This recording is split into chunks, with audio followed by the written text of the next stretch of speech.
ರಾಜ್ಯದ ಆಡಳಿತಾರೂಢ ಕಾಂಗ್ರೆಸ್ ಸರ್ಕಾರದಲ್ಲಿ ಖರ್ಚಿಗಾಗಿ ಕಾಳಗ ತೀವ್ರಗೊಂಡಿದ್ದು ರೈತರ ಸಮಸ್ಯೆ ಕೇಳಲು ಯಾರಿಗೂ ಸಮಯವಿಲ್ಲ ಎಂದು ಬಿಜೆಪಿ ರಾಜ್ಯಾಧ್ಯಕ್ಷ ಬಿವೈ ವಿಜಯೇಂದ್ರ ಅವರು ವಾಗ್ದಾಳಿ ನಡೆಸಿದ್ದಾರೆ.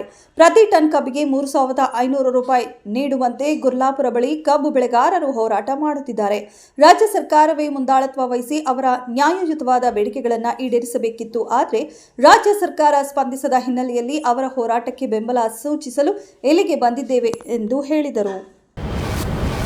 ವಿದೇಶಾಂಗ ನೀತಿಯಿಂದ ಹಿಡಿದು ಮಿಲಿಟರಿ ತಂತ್ರಗಾರಿಕೆಗಳವರೆಗೆ ಎಲ್ಲದರ ಬಗ್ಗೆ ಉದ್ದುದ್ದ ಬೊಗಳೆ ಭಾಷಣ ಬಿಗಿಯುವ ಪ್ರಿಯಾಂಕ್ ಖರ್ಗೆ ಅವರಿಗೆ ಕಲ್ಯಾಣ ಕರ್ನಾಟಕದ ಹಳ್ಳಿಗಳ ಜನ ಬಸ್ ಇಲ್ಲದೆ ದುಪ್ಪಟ್ಟು ಬೆಲೆ ತೆತ್ತು ಸ್ವಂತ ಗಾಡಿ ಟಮ್ ಜೀಪಿನಲ್ಲಿ ಪ್ರಯಾಣ ಮಾಡುವುದು ಕಾಣುತ್ತಿಲ್ಲವೇ ಎಂದು ಪ್ರತಿಪಕ್ಷ ನಾಯಕ ಆರ್ ಅಶೋಕ್ ವಾಗ್ದಾಳಿ ನಡೆಸಿದ್ದಾರೆ.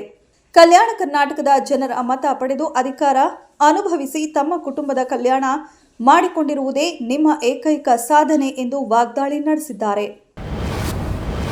ಮುಂದಿನ ಬೆಳಗಾವಿ ಚಳಿಗಾಲ ಅಧಿವೇಶನ ವೇಳೆಗೆ ಹೊಸ ಸಿಎಂ ಬರುತ್ತಾರೆ ಎಂದು ಮಾಜಿ ಸಚಿವ ಬಿ ಶ್ರೀರಾಮುಲು ಭವಿಷ್ಯ ನುಡಿದಿದ್ದಾರೆ.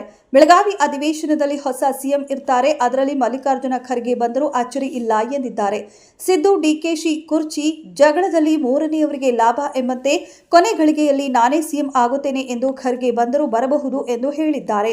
ಶಿವಕುಮಾರ್ ಮಾತು ಒಂದೊಂದು ರೀತಿ ಇವೆ. ಅವರ ಇವತ್ತಿನ ಮಾತು ಕೇಳಿದ್ರೆ ಸನ್ಯಾಸಿ ಆಗ್ತಾರೇನೋ ಅನಿಸುತ್ತೆ. ಅವರು ಜಿಗುಪ್ಸೆಗೊಂಡಿದ್ದಾರೆ ಎಂದರು. ಮಾಜಿ ಸಚಿವ ಕಾಂಗ್ರೆಸ್ ಶಾಸಕ ಎಚ್.ವೈ. ಮೇಟಿ ಬೆಂಗಳೂರಿನ ಖಾಸಗಿ ಆಸ್ಪತ್ರೆಯಲ್ಲಿ ನಿಧನರಾಗಿದ್ದಾರೆ. ನಾಳೆ ಹುಟ್ಟೂರಿನಲ್ಲಿ ಲಿಂಗಾಯತ ಸಂಪ್ರದಾಯದಂತೆ ಸಕಲ ಸರ್ಕಾರಿ ಗೌರವಗಳೊಂದಿಗೆ ಅಂತ್ಯಕ್ರಿಯೆ ನಡೆಸಲಾಗುತ್ತದೆ. ಅನಾರೋಗ್ಯದ ಹಿನ್ನೆಲೆಯಲ್ಲಿ ಅವರನ್ನು ಬೆಂಗಳೂರಿನ ಖಾಸಗಿ ಆಸ್ಪತ್ರೆಗೆ ದಾಖಲಿಸಲಾಗಿತ್ತು. ಆದರೆ ಚಿಕಿತ್ಸೆ ಫಲಕಾರಿಯಾಗದೆ ಇದೀಗ ನಿಧನರಾಗಿದ್ದಾರೆ. ಅನಾರೋಗ್ಯದಿಂದ ಬೆಂಗಳೂರಿನ ಖಾಸಗಿ ಆಸ್ಪತ್ರೆಯಲ್ಲಿ ಎಚ್.ವೈ. ಮೇಟಿ ದಾಖಲಾಗಿದ್ದರು. ಚಿಕಿತ್ಸೆ ಫಲಕಾರಿಯಾಗದೆ ಶಾಸಕ ಎಚ್.ವೈ. ಮೇಟಿ ನಿಧನರಾಗಿದ್ದಾರೆ.